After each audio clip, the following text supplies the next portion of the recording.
মা আতাকুমুর রাসূলু ফাখুযুহু ওয়া মা নাহাকুম আনহু ফান্তাহু। আমার রাসূলুল্লাহ যা আদেশ করেছে মেনে নাও, আমার রাসূলুল্লাহ যা নিষেধ করছে ছেড়ে দাও। কিছুটা মানবো কিছুটা ছাড়বো হবে না। যা আদেশ করছে মানো, যা নিষেধ করছে ছাড়ো। উদখুলু ফিস সিলমি কাফা, তোমরা পরিপূর্ণভাবে ইসলামের মধ্যে প্রবেশ করো। এ নওজওয়ানেরা, আল্লাহ পাক কুরআনের মধ্যে জানিয়ে দিলেন, লাকাদ কানা লাকুম ফি রাসূলিল্লাহি উসওয়াতুন হাসানা।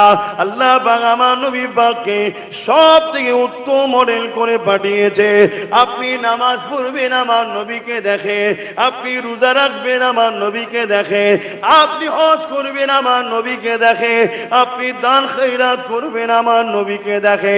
এবারে দুনিয়াদারিতে চলে আসে, আপনি সংসার করবেন আমার রাসূলুল্লাহ যেভাবে করেছে, আপনি সন্তানকে লালন পালন করবেন আমার নবী পাক যেভাবে করেছে, আপনি কন্যার বিবাহ দেবে আমার রাসূলুল্লাহ যেভাবে দিয়েছে, আপনি রাজনীতি করবেন আমার রাসূলুল্লাহ যেভাবে করেছে করতে বলেছে, আপনি গণতান্ত্রিক সর্বধর্মের দেশে বসবাস করে।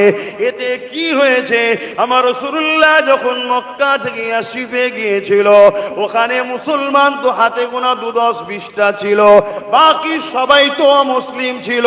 তাদেরকে নিয়ে আমার রাসূল কিভাবে চলেছে, সবার নেতৃত্ব আমার নবী কিভাবে দিয়েছে, আমার রাসূলুল্লাহকে দেখে শিক্ষা নাই। আপনার জিন্দেগির প্রতিটা মুহূর্ত মডেল হবে আমার রাসূলুল্লাহ, ধর্মনীতি আমার রাসূলুল্লাহ, সমাজনীতি আমার রাসূলুল্লাহ।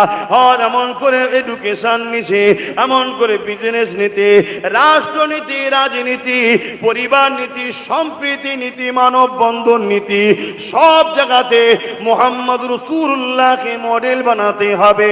যারা আমার রাসূলুল্লাহকে মডেল বানিয়ে নবী পাক যেভাবে করেছে করতে বলেছে, ওই পদ্ধতিতে যারা চলবে তারা দুনিয়ার জমিনও ইজ্জত পাবে, পরকালও আল্লাহ পাকের জান্নাতটা পেয়ে যাবে। আরো জোরে বলুন সুবহান।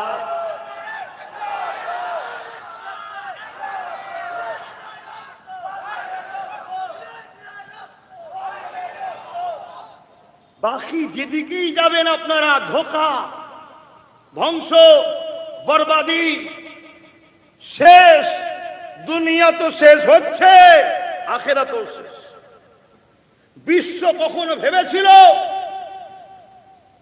একটা জায়গা যার নাম হলো ইয়াসরিব, মন দিয়ে শোনেন, আমার রাসূলুল্লাহ যখন যাচ্ছে 8 থেকে 10 জন এই লিখতে জানতো, সই করতে জানতো। লিখতে বলতে শুধু সইটা করতে পারত, বাকি আর কিছু জানতো না। মাত্র 8 থেকে 10 জন, ভাবতে পারছেন? সেই ইয়াসরিব নবী পাক যাওয়াতে রাসূলুল্লাহর হ্যাঁ হ্যাঁ, রাসূলুল্লাহর নয় না। নবী তাদেরকে ধর্মনীতি যেমন শিখিয়েছে, সমাজনীতি শিখিয়েছে, রাজনীতি শিখিয়েছে, রাষ্ট্রনীতি শিখিয়েছে, বিজনেস পলিসি শিখিয়েছে, মানব বন্ধন নীতি শিখিয়েছে, বিদেশি নীতি শিখিয়েছে, সব কিছু রাসূলুল্লাহ তাদেরকে শিখিয়েছে। তারা নবী পাকের হ্যাঁ হ্যাঁ নাই না বলে আমার রাসূলুল্লাহকে মডেল বলে মেনে নিল। যাদের পায়ে জুতা ছিল না, পরনা জামা সুন্দর ছিল না, ছিঁড়া ফাটা, সেই পিছিয়ে পড়া সব থেকে ইয়াসরিব আজ পুরো পৃথিবীকে দখল করলো। এবং আজকে তারিখে পৃথিবীর সর্বশ্রেষ্ঠ সর্বদিক দিয়ে জায়গার নাম হলো মদিনা শরীফ। জোরে বলুন সুবহানাল্লাহ। ইয়া রাসূলুল্লাহ, কথা মাথায় ঢুকছে? আমরা সেই নবী ছেড়ে দিয়ে আজকে কোথায়, কি পরিস্থিতি আমাদের?